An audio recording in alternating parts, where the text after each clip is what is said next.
আমি নবী তোমাকে বলে গেলাম তুমি এখন মোবাইলে যা করবে এটা তোমার চোখের জিনা হবে।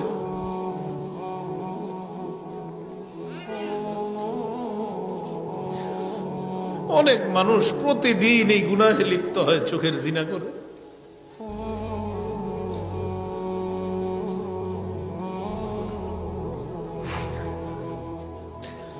রাসূল বলছেন দুই চোখের জিনা হলো দেখা। নাটক সিনেমা দেখেন না, আপনার জীবন যৌবন সব নষ্ট করে দিচ্ছে। হাদিসটা পড়ে রাসূল বলছে দুই চোখের জিনা হলো দেখা। ওয়াল উযুনান জিনাহুমা আল ইস্তিমা, দুই কানের জিনা হলো শ্রবণ করা। একটু বড় মোবাইলে আপনি ঘন্টার পর ঘন্টা যার সাথে কথা বলবেন, আপনার নবী বলছে ডাক দিয়ে উম্মত আমি নবী বলে গেলাম তুমি এখন মোবাইলে যা করবা এটা তোমার কানের জিনা হবে। ওয়াল লিসান জিনাহু আল কালাম, আল্লাহ নবী বলেন জিহ্বার জিনা হলো কথা বলা।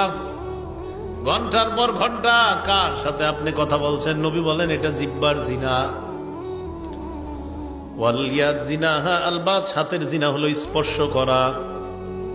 কোথাও দেখা করতে গেলেন, রিকশায় বসলেন, যে মেয়েটার শরীরে টাচ করা হারাম ওই মেয়েটার শরীরে আপনার টাচ লেগে যায়, নবী বলেন এটা হাতের জিনা। ওয়ার রিজ জিনাহা আল খুতা,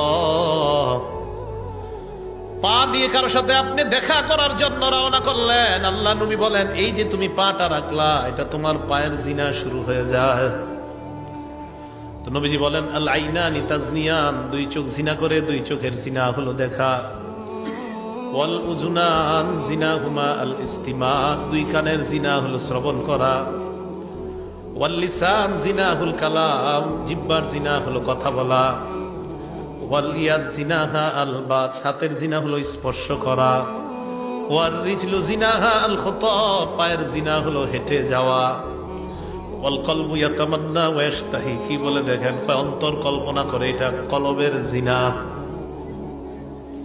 আপনি কল্পনা করছেন না জানি দেখতে কেমন, এটা কলবের জিনা। আপনার জীবনের অনেক দাম, আপনাদের জীবনের আমাদের জীবনটার অনেক দাম, আমাদের এই জীবনের অনেক দাম, এটা নষ্ট করে দিয়েন না। কিয়ামতের ময়দানে 5 প্রশ্ন করার আগে আপনার 2 পা নড়বে না।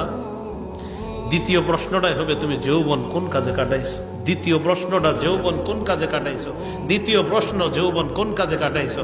দ্বিতীয় প্রশ্ন যৌবন কোন কাজে কাটাইছো। দ্বিতীয় প্রশ্ন যৌবন তুমি কোন কাজে কাটাইছো, এটা দ্বিতীয় প্রশ্ন। একটা পাও নড়বে না।